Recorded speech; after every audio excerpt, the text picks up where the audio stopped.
당신이 어머니에 대해 이것을 이해하기 전까지는 결코 치유될 수 없습니다.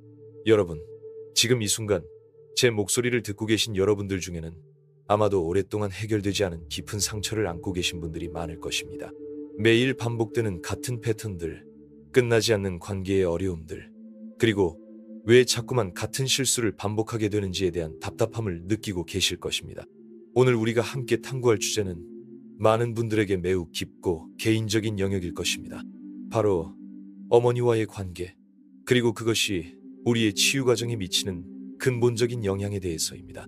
이 주제를 다루면서 때로는 불편함을 느끼실 수도 있고 마음이 아플 수도 있습니다. 하지만 이 과정을 함께 걸어가시면 여러분의 삶에 진정한 변화가 일어날 것을 약속드립니다. 칼 구스타프 융은 20세기 가장 영향력 있는 심리학자 중 한 명으로 우리 마음의 깊은 층을 탐구했습니다. 그가 발견한 것 중 하나는 어머니와의 관계가 우리 삶 전반에 걸쳐 어떤 영향을 미치는지에 대한 것이었습니다. 융은 이렇게 말했습니다. 모든 어머니는 자신의 딸에게 운명을 전달한다. 그런데 이것은 딸에게만 해당되는 것이 아닙니다. 아들에게도 마찬가지로 어머니는 깊은 영향을 미칩니다. 이 말의 의미를 오늘 함께 깊이 살펴보겠습니다. 제가 오랜 상담 경험을 통해 만난 수많은 내담자들을 보면 한 가지 공통점이 있습니다. 그들 대부분이 자신의 현재 문제의 뿌리를 찾아가다 보면 어머니와의 관계로 돌아가게 된다는 것입니다. 처음에는 어머니랑은 별 문제 없어요. 우리 엄마는 좋은 분이세요 라고 말하던 분들도 깊이 들어가다 보면 그 관계 속에서 형성된 패턴들이 현재의 어려움과 깊이 연결되어 있음을 발견하게 됩니다. 많은 분들이 성인이 되어서도 계속해서 같은 패턴을 반복하며 살아갑니다.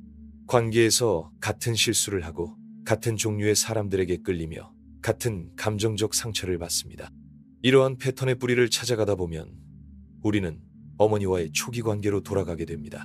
여러분, 잠시 생각해 보세요.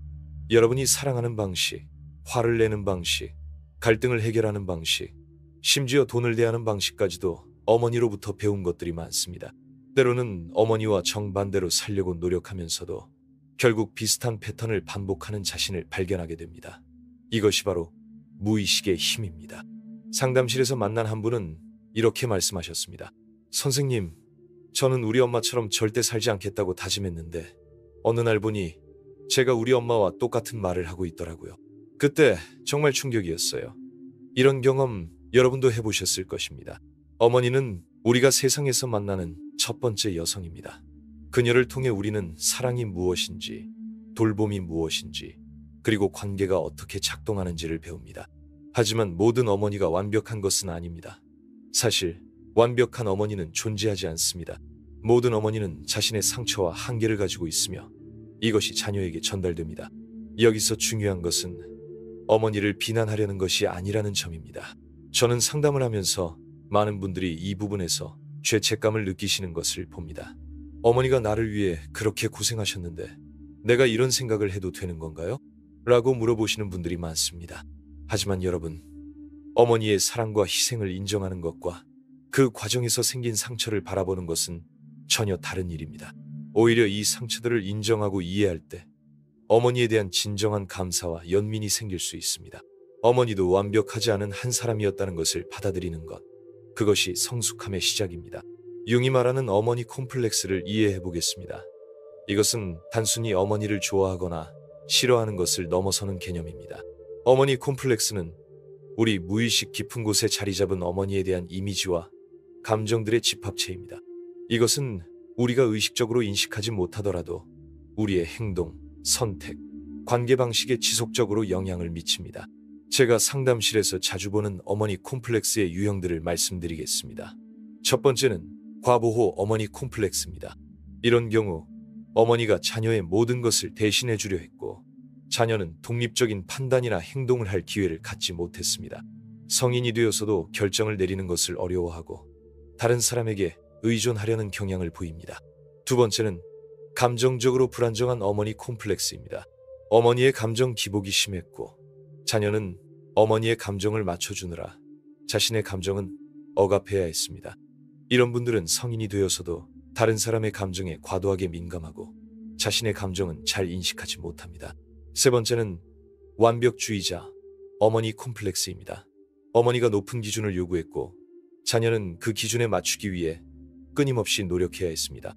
성인이 되어서도 자신에게 가혹하고 실수를 용납하지 못하며 타인의 인정을 갈구합니다. 예를 들어 과도하게 통제적이었던 어머니 밑에서 자란 사람은 성인이 되어서도 자율성을 추구하는 데 어려움을 겪을 수 있습니다. 반대로 어머니로부터 충분한 관심을 받지 못한 사람은 타인의 인정을 과도하게 추구하거나 관계에서 불안정함을 느낄 수 있습니다. 상담실에서 만난 35세 여성분의 이야기를 들려드리겠습니다. 그분은 결혼을 앞두고 극심한 불안을 겪고 있었습니다. 선생님, 저는 정말 좋은 사람을 만났는데 왜 자꾸 도망가고 싶을까요? 이 사람이 저를 진짜 사랑한다고 하는데도 믿어지지가 않아요. 상담을 진행하면서 밝혀진 것은 그분의 어머니가 조건부 사랑을 주는 분이었다는 것입니다. 성적이 좋을 때, 말을 잘 들을 때만 사랑받을 수 있었고 그렇지 않으면 차가운 대우를 받았습니다. 그래서 성인이 되어서도 내가 완벽하지 않으면 사랑받을 수 없다는 믿음을 갖고 있었던 것입니다. 이런 믿음 때문에 누군가 자신을 사랑한다고 해도 내 가면이 벗겨지면 떠날 거야 라는 두려움을 갖게 되었습니다. 역사를 살펴보면 많은 위대한 인물들도 어머니와의 복잡한 관계를 가지고 있었습니다. 레오나르도 다빈치는 사생아로 태어나 어머니와 일찍 헤어져야 했습니다. 그의 예술 작품들, 특히 모나리자와 같은 작품에서 우리는 여성에 대한 그의 복잡한 감정을 볼 수 있습니다. 프로이트 역시 어머니와의 관계가 그의 정신분석학 이론 발전에 큰 영향을 미쳤다고 여겨집니다. 빈센트 반 고흐의 경우도 마찬가지입니다. 그의 어머니는 빈센트가 태어나기 전에 죽은 첫째 아들의 이름을 그에게 그대로 지어주었습니다. 빈센트는 평생 자신이 죽은 형의 대체품인지 아닌지에 대한 정체성의 혼란을 겪었고 이것이 그의 예술과 삶에 깊은 영향을 미쳤습니다. 이런 예들을 보면 어머니와의 관계에서 겪는 어려움이 때로는 창조적 에너지로 승화되기도 하지만 동시에 평생에 걸친 고통의 원인이 되기도 한다는 것을 알 수 있습니다. 중요한 것은 이런 상처를 어떻게 다루느냐입니다. 하지만 여기서 중요한 것은 어머니를 비난하는 것이 아닙니다. 어머니 또한 자신의 어머니로부터 영향을 받았고 그 어머니 역시 마찬가지였습니다. 이것은 세대를 거쳐 전해지는 무의식적 패턴입니다. 융은 이를 집단 무의식의 일부로 보았습니다. 그렇다면 어떻게 이 패턴을 깨트릴 수 있을까요? 치유의 첫 번째 단계는 인식입니다. 우리는 어머니와의 관계가 현재 우리 삶에 어떤 영향을 미치고 있는지를 의식적으로 살펴봐야 합니다. 이것은 쉽지 않은 작업입니다. 때로는 고통스럽기도 합니다. 하지만 이 과정 없이는 진정한 치유가 일어날 수 없습니다. 여러분께 몇 가지 질문을 던져보겠습니다. 이 질문들을 통해 자신의 어머니 콤플렉스를 탐색해보세요. 첫째, 여러분은 갈등 상황에서 어떻게 반응하시나요? 즉시 화를 내시나요? 아니면 피하려고 하시나요? 여러분의 어머니는 갈등을 어떻게 다루셨나요? 둘째, 여러분은 사랑을 표현하고 받는 방식이 어떤가요? 말로 표현하시나요? 행동으로 보여주시나요? 어머니는 어떤 방식으로 사랑을 표현하셨나요? 셋째, 여러분은 실패나 실수에 대해 어떻게 반응하시나요? 자신을 가혹하게 비판하시나요? 아니면 배움의 기회로 여기시나요? 어머니는 여러분의 실수에 어떻게 반응하셨나요? 이런 질문들을 통해 여러분은 자신의 현재 패턴이 어머니로부터 어떤 영향을 받았는지를 볼 수 있을 것입니다. 융의 개인 분석 과정을 살펴보면 그 역시 자신의 어머니와의 관계를 깊이 탐구했습니다. 그의 어머니는 정신적으로 불안정했고 종종 환상과 현실을 구분하지 못했습니다. 어린 융은 어머니의 이상한 행동들을 목격하며 자랐고 이것이 그에게 큰 혼란과 불안을 주었습니다. 하지만 흥미롭게도 이 경험이 융으로 하여금 인간 정신의 깊은 층, 특히 무의식의 영역에 관심을 갖게 했습니다. 그는 어머니를 통해 이성과 논리만으로는 설명할 수 없는 인간 정신의 신비로운 영역을 일찍부터 접하게 되었던 것입니다. 이것이 그의 분석 심리학 발전의 토대가 되었습니다. 융은 자신의 경험을 통해 이렇게 말했습니다. 상처는 빛이 들어오는 곳이다. 어머니와의 어려운 관계가 주는 고통도 마찬가지입니다. 그 상처를 통해 우리는 더 깊은 자기 이해와 인간에 대한 연민을 배울 수 있습니다. 여러분, 상처를 바라보는 관점을 조금 바꿔보시기 바랍니다. 상처는 단순히 아픈 것이 아니라 성장의 기회이기도 합니다. 어머니와의 관계에서 겪은 어려움들이 여러분을 더 깊이 있는 사람으로 만들 수 있습니다. 물론 이것이 상처를 정당화한다는 의미는 아닙니다. 다만 그 상처를 통해 배울 수 있는 것들이 있다는 것입니다. 두 번째 단계는 감정적 분리입니다. 이것은 어머니를 버리거나 관계를 끊는다는 의미가 아닙니다. 오히려 어머니를 하나의 독립적인 개인으로 보는 것입니다. 그녀의 장점과 단점, 그녀만의 상처와 한계를 인정하는 것입니다. 우리가 어머니를 완벽한 존재나 악마 같은 존재로 보는 한 우리는 현실적인 관계를 맺을 수 없습니다. 감정적 분리의 과정에서 많은 분들이 죄책감을 느낍니다. 내가 어머니로부터 독립한다는 것이 이기적인 것은 아닐까? 어머니가 나를 이렇게 사랑하는데 내가 거리를 두는 것이 맞나? 이런 생각들이 드는 것은 자연스러운 일입니다. 하지만 건강한 분리는 사랑의 부족이 아니라 사랑의 성숙을 의미합니다. 여러분이 정서적으로 독립된 성인으로 성장할 때 어머니와의 관계도 더 건강해질 수 있습니다. 의존적이고 얽매인 관계가 아니라 서로를 존중하는 성인 대 성인의 관계로 발전할 수 있는 것입니다. 저는 상담에서 이런 비유를 자주 사용합니다. 어머니와 자녀의 관계는 마치 나무와 그 가지와 같습니다.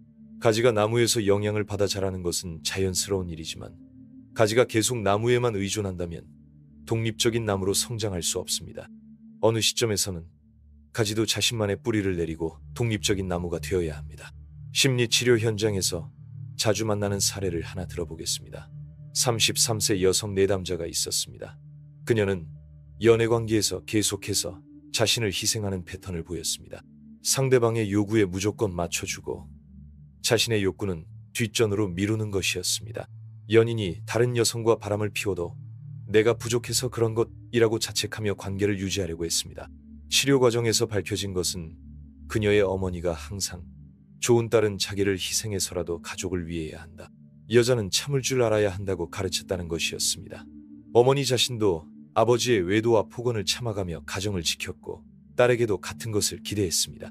그녀는 어머니의 사랑을 받기 위해서는 자신을 희생해야 한다는 것을 어릴 때부터 학습했습니다. 내가 착하게 굴면 엄마가 나를 사랑해 주실 거야. 내가 불평하면 엄마가 힘들어 하실 거야. 라는 믿음이 깊이 뿌리 박혀 있었습니다. 치료 과정에서 우리는 먼저 그녀의 분노를 다뤘습니다. 놀랍게도 그녀는 자신이 화가 났다는 것조차 인식하지 못했습니다. 수십 년간 분노를 억압해왔기 때문에 그 감정이 무엇인지도 모르는 상태였습니다. 화내는 것은 나쁜 것이고 착한 사람은 화를 내지 않는다고 믿고 있었기 때문입니다. 하지만 분노는 자연스러운 감정이며 우리의 경계가 침범당했을 때 나타나는 건강한 신호라는 것을 배워나갔습니다. 이런 경우 치유의 과정은 자신의 욕구와 감정을 인정하는 것부터 시작됩니다. 나는 무엇을 원하는가? 나는 지금 어떤 감정을 느끼고 있는가? 와 같은 질문들을 스스로에게 던지는 것입니다. 이것은 어머니로부터 배운 자기 희생의 패턴에서 벗어나는 첫걸음입니다. 융이 말하는 개성화 과정도 여기서 중요합니다.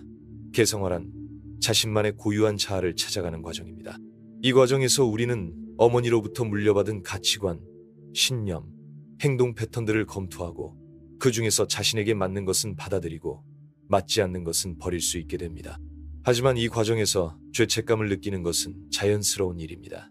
어머니와 다른 길을 선택한다는 것은 마치 그녀를 배신하는 것처럼 느껴질 수 있습니다. 특히 한국과 같은 유교 문화권에서는 부모에 대한 효도와 순종이 강조되기 때문에 이런 죄책감이 더욱 클 수 있습니다. 하지만 진정한 효도는 무조건적인 순종이 아닙니다. 자신의 삶을 온전히 살아가는 것이야말로 부모에게 줄 수 있는 최고의 선물입니다. 자신이 행복하고 성취감을 느끼며 살아갈 때 그것이 부모에게도 기쁨을 줄 수 있습니다. 융의 분석 심리학에서 중요한 개념 중 하나는 그림자입니다. 그림자는 우리가 인정하고 싶지 않은 자신의 측면들입니다.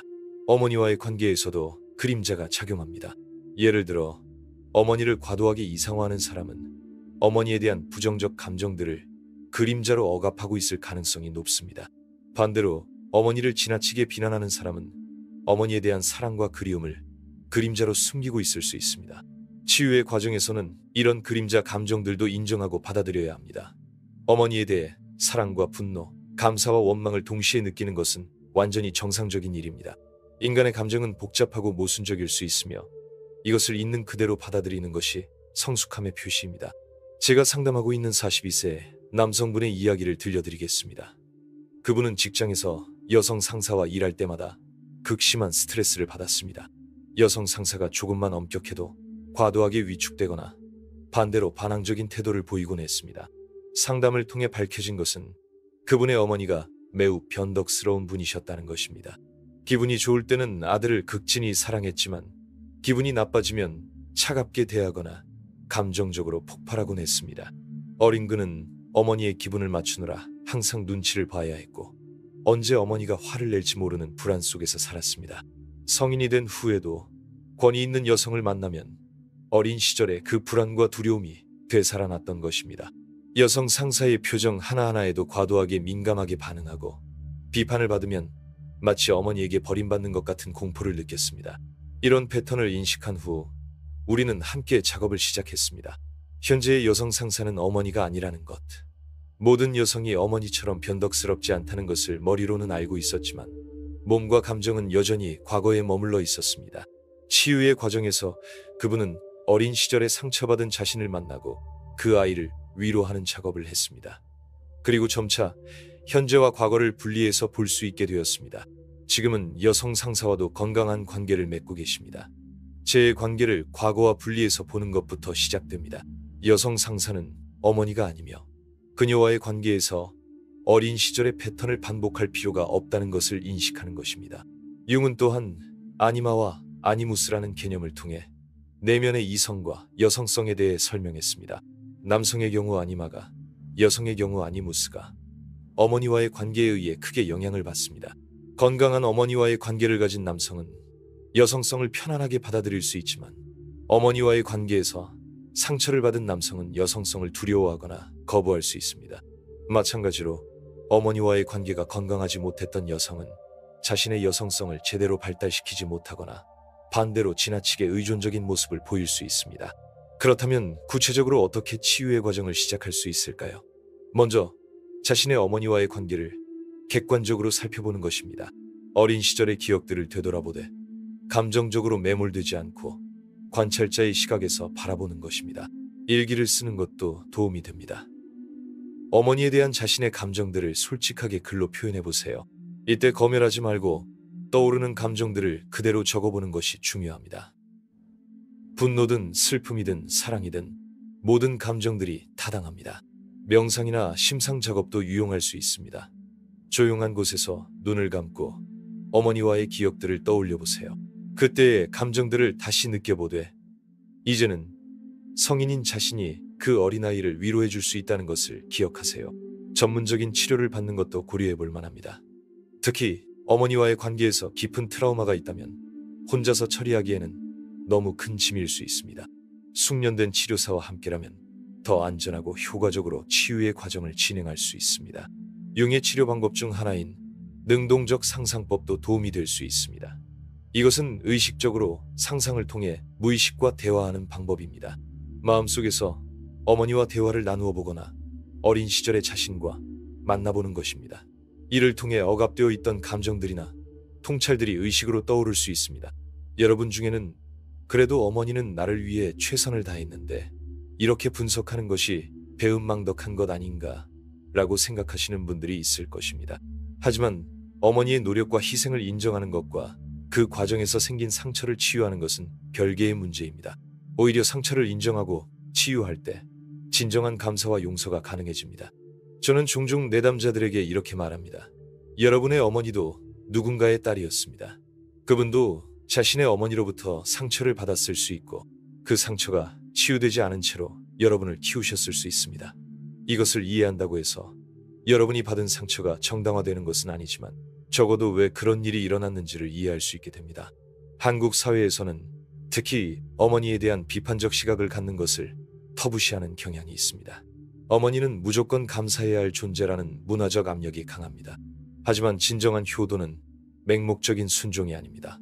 어머니를 한 명의 인간으로 이해하고 그분의 한계도 인정하면서도 사랑하는 것이 진정한 효도입니다. 어머니를 용서한다는 것은 그녀의 행동을 정당화하는 것이 아닙니다. 그녀도 한 명의 불완전한 인간이었다는 것을 받아들이는 것입니다. 그녀 역시 자신의 상처와 한계 속에서 최선을 다했을 것입니다. 이런 이해가 있을 때 진정한 용서가 가능해집니다. 용서는 어머니를 위한 것이 아니라 자신을 위한 것입니다. 원망과 분노를 계속 붙잡고 있는 것은 자신을 도구로 중독시키는 것과 같습니다. 용서를 통해 우리는 과거의 감정적 짐에서 벗어날 수 있습니다. 하지만 용서가 하루아침에 이루어지는 것은 아닙니다. 이것은 하나의 과정이며 때로는 몇 년이 걸릴 수도 있습니다. 자신에게 충분한 시간을 주세요. 급하게 용서하려고 억지를 부리지 마세요. 진정한 용서는 자연스럽게 일어나는 것입니다. 치유의 과정에서 또 하나 중요한 것은 새로운 관계 패턴을 만들어가는 것입니다. 어머니와의 관계에서 배운 패턴들을 의식적으로 바꿔나가는 것입니다. 예를 들어 항상 다른 사람을 우선시하는 패턴이 있다면 의식적으로 자신의 욕구를 표현하는 연습을 해보세요. 건강한 경계선을 설정하는 것도 중요합니다. 어머니와도 적절한 거리를 유지하는 것이 필요할 수 있습니다. 이것이 사랑의 부족을 의미하는 것은 아닙니다. 오히려 건강한 관계를 위한 필수 요소입니다. 융의 말을 빌리면 당신이 무의식을 의식하지 않는 한 그것은 당신의 삶을 지배할 것이고 당신은 그것을 운명이라고 부를 것이다. 어머니와의 관계에서 비롯된 무의식적 패턴들을 의식화하는 것이야말로 운명에서 벗어나 진정한 자유를 얻는 길입니다.